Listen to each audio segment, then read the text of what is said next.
আর 200 টাকা বেশি দেবেন বাবু। নন্দার কথায় বেশ রেগে গেল গিন্নি। হ্যাঁ রে নন্দা, আগের মাসেই তো তোকে তোর মাইনের 200 টাকা বাড়িয়ে দিলাম, আবার 200 টাকা বেশি? তোর তো দেখছি কিছুতেই দাবি মেটে না। আর গিন্নিকে বললাম, আহা গিন্নি, এত রাগ করলে চলে? নন্দাকে আরও 200 টাকা দিয়ে দিলাম। ওর মুখে দেখলাম তখন কি খুশির হাসি। টাকাটা নিয়ে ও ব্যস্ত হয়ে পড়ল ঘরের কাজে। নন্দা মেয়েটা বেশ চুপচাপ, তেমন কথা বলে না, এক মনে নিজের কাজ করে বেরিয়ে পড়ে অন্যের বাড়ির কাজে। সবসময় সে কাজ করে চলে, যেন ওর ক্লান্তি নেই। নন্দা এ বাড়িতে কাজে এসেছে মাস 6 হলো। আগে একজন কাজ করত, সে কাজ ছাড়ার সময় নন্দাকে কাজটা দিয়ে গেছিল। নন্দা তাড়াতাড়ি করে কাজ করে নন্দার কাজ বেশ পরিষ্কার আর গুছানো, তাই গিন্নিও আর আপত্তি করেনি। সেই দিন বসার ঘরে ঢুকতেই অবাক হলাম দেখে আমার বাড়ির কাজের মেয়ে নন্দা আমার ইংরেজি খবরের কাগজটা মন দিয়ে পড়ছে। জিজ্ঞেস করলাম, কিরে নন্দা, তুই ইংরেজি কাগজ পড়তে পারিস? নন্দা শুধু মাথা নেড়ে সম্মতি জানালো। বললাম, কত দূর লেখাপড়া শিখেছিস তুই? নন্দা বলল, মাধ্যমিক পাশ করে 11-এ ভর্তি হয়েছিলাম দাদাবাবু, কিন্তু বস্তির মেয়ে তো আমি, তাই বাপ মা তাড়াতাড়ি বিয়ে দিয়ে দিল, তাই আর পড়াশোনা হয়নি। আমি সেই দিন অবাক হয়ে মেয়েটার দুর্দশার কথা ভেবে, লেখাপড়া শেখার সুযোগ পেলে হয়তো প্রতিষ্ঠিত হতে পারত অনেক। সেই দিন রান্নাঘরে শুনলাম গিন্নি আর নন্দার কথোপকথন। নন্দা বলছে, 2 দিন ছুটি দেবেন গিন্নিমা?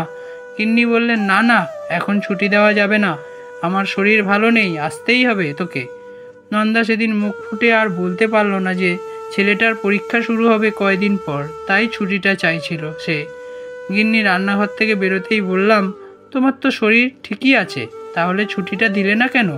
গিন্নি অমনি ঝাঁঝিয়ে উঠে বলল, তুমি তো চলে যাবে তোমার স্কুলে, আর সব কাজ তো আমাকেই করতে হবে, তা না? ওনা এলে তাই কোনো ছুটি দেওয়া যাবে না। আস্তে আস্তে বললাম, ছুটি চাওয়ার কারণটা তো জানতে চাইতে পারতে। কিন্তু গিন্নি আমার কথাই কোনো গুরুত্ব না দিয়ে চলে গেল। নন্দার একদিন রাতে ঘুম নেই, রাত থাকতেই উঠে রান্না চাপায় ছেলের জন্য। পরীক্ষার দিন না হলে সে ছেলেটা খালি পেটে যেতে হবে। সকালে ছেলে বসে থাকে মুখ গুজে বইয়ে, নন্দা ছেলেকে খাইয়ে দেয় নিজের হাতে। তারপর ছেলেকে ভালো করে পরীক্ষা দেওয়ার কথা বুঝিয়ে দিয়ে ছোট পাশ রাস্তায় কাছের বাড়িতে যেতে দেরি হলে আবার ঝামেলা। কদিন একটু তাড়াতাড়ি ফেরার চেষ্টা করে নন্দা। পরীক্ষা দিয়ে ফিরলে ছেলেটার মুখে তরকারি ভাত তুলে দেওয়ার আশায়। কখন কেউ কেউ তাড়াতাড়ি ফেরার অনুমতি দেয়, কেউ দেয় না। এভাবেই দেখতে দেখতে এক সময় নন্দার ছেলের পরীক্ষা শেষ হলো। নন্দা অনেক স্বপ্ন, তার ছেলেকে নিয়ে অনেক লেখাপড়া করে প্রতিষ্ঠিত হবে সে। বাপ মা তো সেই বিয়ে দিয়ে দিল, লেখাপড়া বন্ধ করে। তারপর 2 বছর পর ছেলেটা হলো বর ভোলা। দূরের শহরের কাজ করতে গিয়ে সে তো আর ফিরল না। সবাই বলে আবার নাকি বিয়ে করেছে সে। নন্দা পড়ে রয়েছে তার ছেলে একমাত্র ছেলেটাকে আঁকড়ে ধরে। নিজের শত কষ্ট করলেও ছেলের সব প্রয়োজন মেটায় নন্দা। যদিও উঁচু ক্লাসে ওঠার পর থেকে ছেলের টিউশনি পড়ার টাকা জোগাড় করতে হিমশিম খেতে হচ্ছে নন্দাকে, কিন্তু তাও নন্দা থামেনি, নিজে খেটে ছেলের লেখাপড়ার টাকার জোগাড় দিচ্ছে। আজ সকালে খবরের কাগজটা পেতেই আমি তো আনন্দে আত্মহারা। আমার স্কুলের ছাত্র আনন্দ এবার উচ্চ মাধ্যমিকের কীর্তি প্রথম 10 জনের ছাত্রছাত্রীদের মধ্যে একজন। বারবার বলছি, সত্যি ছেলেটা জিনিয়াস। ওই ছেলে আমাকে স্কুলের নাম উজ্জ্বল করলো।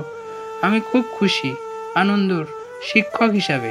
রিটায়ার হওয়ার 1 বছর আগে আমার এটা অনেক বড় প্রাপ্তি। এর আগে আমার স্কুলের কোনো ছাত্রছাত্রী এত ভালো রেজাল্ট করতে পারেনি। তাড়াতাড়ি করে রেডি হলাম, দামি শার্ট প্যান্ট বুট পরে। আজ নিশ্চয়ই সাংবাদিকরাও স্কুলে আসতে পারেন। যতই হোক আমি কীর্তি ছাত্রের শিক্ষক বলে কথা। গিন্নি সমানে বলে চলছে, কি আক্কেল নন্দাটার, না বলে হুট করে কামাই। আর ওকে কাজে রাখলে চলবে না তো, বলে দিলাম। আমার এখন এসব শোনার মোটেই ইচ্ছা নেই। বেরিয়ে পড়লাম স্কুলের উদ্দেশ্যে। স্কুলে পৌঁছে আনন্দকে অনেক আশীর্বাদ করলাম। রেজাল্ট দেওয়া হচ্ছে, সব মাস্টারমশাইরা সেখানে উপস্থিত। একজন শিক্ষক প্রশ্ন বললেন, আনন্দ, তুমি এত ভালো রেজাল্ট করেছো, তোমার জুনিয়র ভাই বোনদেরকেও একটু বলো তোমার কঠোর অধ্যাবসায়ের কথা। আনন্দ বলতে শুরু করলো, আমি তো শুধু লেখাপড়া করে গেছি মন দিয়ে, সফলতা পেয়েছি, তাই আপনারা আমার সাফল্য দেখছেন, কিন্তু এর পিছনে আছে একটা মানুষের কঠোর পরিশ্রম, যার জন্য আজ আমি সফল। আজ আমি তাকে দেখাবো আপনাদেরকে। আমাদের স্কুলের সেরা ছেলেটা হঠাৎ ছুটে গেল স্কুলের গেটের কাছে। দেখলাম হাত ধরে টেনে আনছে একজন মহিলাকে, কিন্তু এই মুখটা তো আমার খুব চেনা। এই যে আমার বাড়ির কাজের মেয়ে নন্দা। আজ আমি আর মুখ তুলে তাকাতে পারছি না নন্দার দিকে। ওর মুখে জয়ের হাসি। আমি স্কুলের কৃতি ছাত্র শিক্ষক, আর ও যে সেই ছাত্রের মা। আমি সরে গেলাম ওখান থেকে। নন্দার আজ কাজে না যাওয়ার আমার স্ত্রীর অশান্তির কারণ সে তো জানেই না। আজ নন্দার ছেলের রেজাল্ট। আমার স্কুলের যে ছাত্রের জন্য আমি এত খুশি, পরীক্ষার দিনগুলোতে তার মা ছুটি পর্যন্ত পায়নি ছেলেটাকে ঠিক করে খাবার দেওয়ার জন্যে। একদিন ওই ছেলেটার একটা নতুন বই কেনার জন্য 200 টাকা বেশি দিতে গিয়ে কথা শুনিয়েছে আমার স্ত্রী।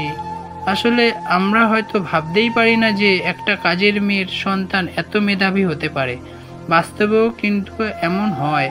আমরা শুধু নিজেদের সমস্যাগুলো দেখি, কিন্তু ওদেরও প্রয়োজন আছে ছুটির কিংবা টাকার। অনেক সময় আমরা যেসব ভুলে যাই। বাড়ি ফিরতে স্ত্রী শুরু করলো, নন্দা কাল এলে টাকাটা মিটিয়ে দিও, আর ওকে আসতে হবে না। নিজের সন্তানের জীবনের একটা এমন গুরুত্বপূর্ণ দিনে মা কাজে আসেনি বলে তার কাজটা চলে যাচ্ছে।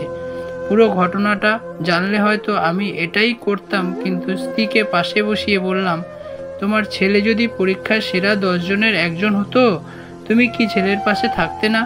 গিন্নি অবাক হয়ে বলল, তার মানে? সবটা বলতেই গিন্নির চোখে মুখে ফুটে উঠল অনুশোচনার ছাপ। পরের দিন সকালে গিন্নি আমাকে তাড়াতাড়ি ঘুম থেকে তুলে বাজারে পাঠালো। বাজার আনতেই নিজেই রান্না চাপিয়েছে। দেখলাম নন্দা বোধহয় আজ করে এসেছিল, বকা শুনবে। চুপ করে এসে ঘরের কাজে হাত দিতেই গিন্নি বলল, সোফায় বস, আমি আসছি। নন্দার চোখে মুখে দুশ্চিন্তা। আমি দেখলাম আমার রাগী গিন্নি হাতে এক গাদা টিফিন বক্স এনে ধরিয়ে দিল নন্দার হাতে। বলল, বলিসনি কেন সব কিছু? বল, এগুলো ছেলেটাকে খাওয়াস, বলিস আমি পাঠিয়েছি, আর একদিন আনিস আমার বাড়ি। ছেলে মেয়ে বড় হয়ে ভুলতে বসেছে আমাদের কথা, তাই মেজাজ ঠিক থাকে না রে। যা বোন, 2 দিন ছুটি তোর, সব কাজ আমি সামলে নেব। আমি বললাম, নন্দা এই নে, এটা আমার প্রিয় ছাত্র আনন্দর জন্যে উপহার, তার মাস্টারমশাইয়ের তরফ থেকে, বলে 2টো নতুন জামার প্যান্ট ধরিয়ে দিলাম ওর হাতে। নন্দা অবাক হয়ে তাকালো আমার দিকে। আমি বললাম, হ্যাঁ রে নন্দা, আমি তোর ছেলের স্কুলের সেই শিক্ষক যে কিনা তোর ছেলের সাফল্য দেখেছে, তার পিছনে থাকা তোর পরিশ্রমের খোঁজ রাখেনি। আজ নন্দার মুখে সেই হাসিটা দেখলাম, যেটা আগেরবার 200 টাকা বেশি দিয়ে দেখেছিলাম।